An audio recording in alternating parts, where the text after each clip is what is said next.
Demi nama Bapa dan Putra dan Roh Kudus. Amin.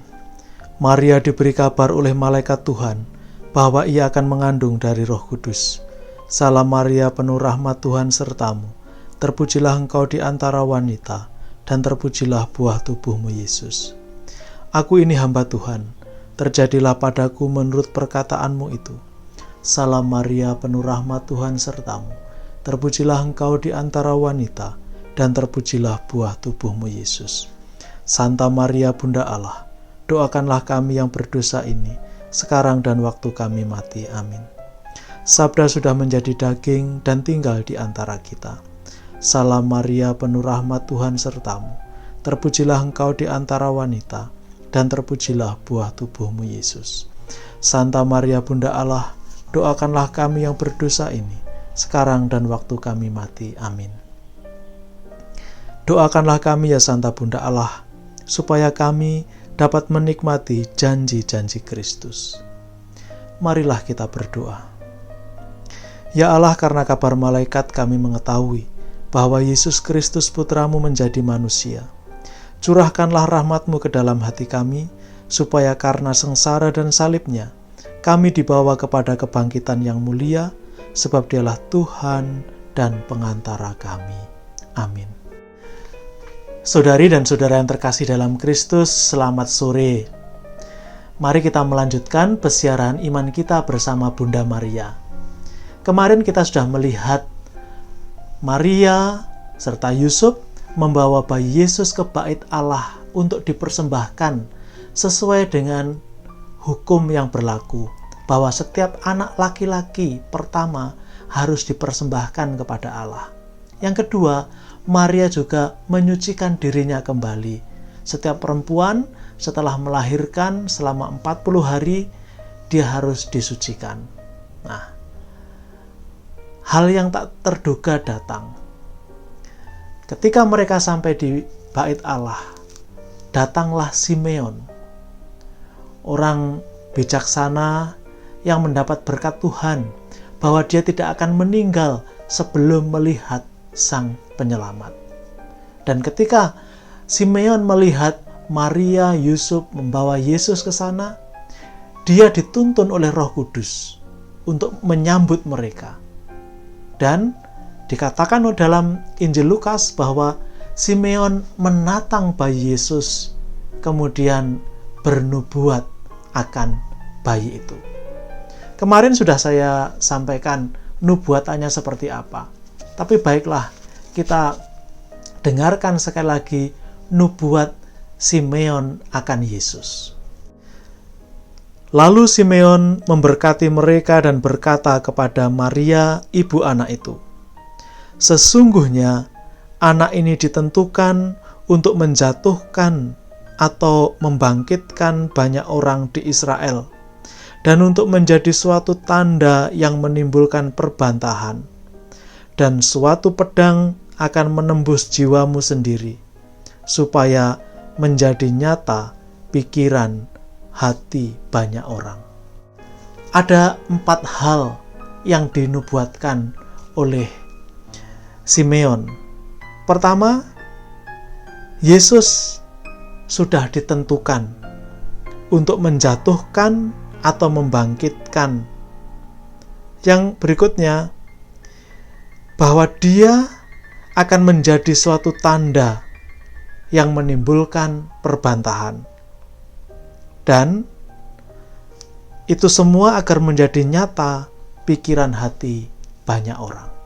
Saudari dan saudara terkasih, Santo Paus Yohanes Paulus II, dia berkomentar atas nubuat Simeon ini. Menurut beliau, ini seperti kabar kedua yang diterima oleh Maria. Second Annunciation. Kabar pertama diterima Maria dari malaikat ketika dia di Nazaret 9 bulan yang lalu. Kali ini kabar itu diterima dari Simeon, sebuah nubuatan akan apa yang terjadi dengan Yesus. Nubuatan mengenai misi yang harus diselesaikan oleh Yesus. Bahwa dia nanti menjadi perbantahan, menjadi tanda. Ya, Kita melihat sendiri, kemudian ketika Yesus sudah berkarya, dia selalu membuat situasi seperti ini. Terlebih kepada orang-orang yang merasa dirinya benar. Kaum Farisi, orang-orang pemimpin agama yang merasa diri paling benar. Yesus seolah-olah menjadi tanda untuk menjatuhkan mereka semua. Berikutnya adalah nubuatan kepada Maria. Simeon mengatakan secara lugas bahwa suatu pedang akan menembus jiwamu sendiri. Saudari dan saudara terkasih, kata jiwa yang dipakai di sini itu sama dengan kata jiwa yang dipakai oleh Maria ketika dia menjawab salam Elizabeth. Jiwaku memuliakan Tuhan. Dan di sini Simeon mengatakan jiwa yang sama itu akan ditembus pedang.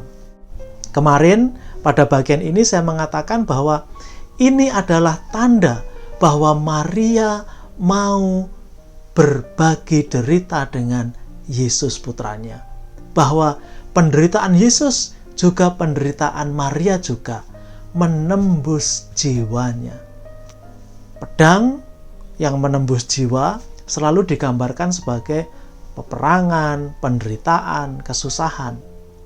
Dan itu karena dia berbagi dengan Yesus.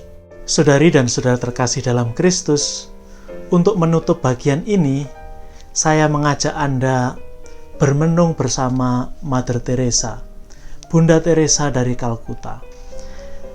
Beliau merenungkan kisah nubuat Simeon kepada Yesus dan Maria dengan mengutip satu doa dari Mazmur. Mazmur 69 ayat 21. Itu dikatakan begini. Aku menantikan belas kasihan, tetapi sia-sia. Menantikan penghibur-penghibur, tetapi tidak kudapati. Bunda Teresa menuliskan ini untuk mengajak teman-teman susternya, konsusternya semua. Mengajak mereka, bersediakah kita menjadi dia yang bisa diharapkan untuk menjadi penghibur bagi saudara-saudara, bagi Yesus yang sedang terluka. Mengajak suster-suster yang lain juga, setiap orang, untuk bisa lebih dekat dengan Yesus. Bahkan dalam suatu suratnya kepada salah satu suster, dia mengatakan, kalau kita sedang menderita, kita mengalami kesakitan, mungkin kita ditolak, itu salah satu tanda kita dekat dengan Yesus. Kita semakin dekat dengan Yesus disalibkan, seperti Bunda Maria yang berdiri di sana. Saudari dan saudara terkasih, refleksi singkat dari Bunda Teresa ini bisa menantang kita.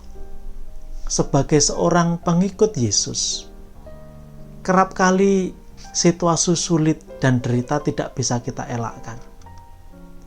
Meskipun kita semua berusaha sekuat tenaga, kalau bisa tidak mengalami penderitaan, kalau bisa kita terhindar dari penyakit, dari rasa sakit, dari kesulitan. Tetapi ketika kita hendak menjadi murid Yesus yang sejati, berusaha, bekerja, mengupayakan yang terbaik sebagai murid Yesus, kerap kali hal-hal seperti itu tak bisa dihindarkan. Namun, satu hal yang pasti, Yesus ada di sana. Seperti Bunda Maria yang merelakan diri berbagi salib dengan Yesus, berbagi derita dengan Yesus. Maka sejatinya kita diundang. Apakah kita mau berbagi derita juga dengan Yesus? Mungkin saat ini kita bingung berbagi derita yang seperti apa yang dimaksudkan bahwa saya berbagi derita dengan Yesus. Artinya kita tidak membuat Yesus semakin menderita. Banyak penulis kudus mengatakan, ketika kita berdosa, itu seperti menambah beban derita Yesus. Kalau kita mau berbagi derita, itu artinya mengurangi derita Yesus. Artinya, ya kita mengupayakan tidak berdosa. Kita mengupayakan membantu membawa jiwa-jiwa yang lain tidak berdosa.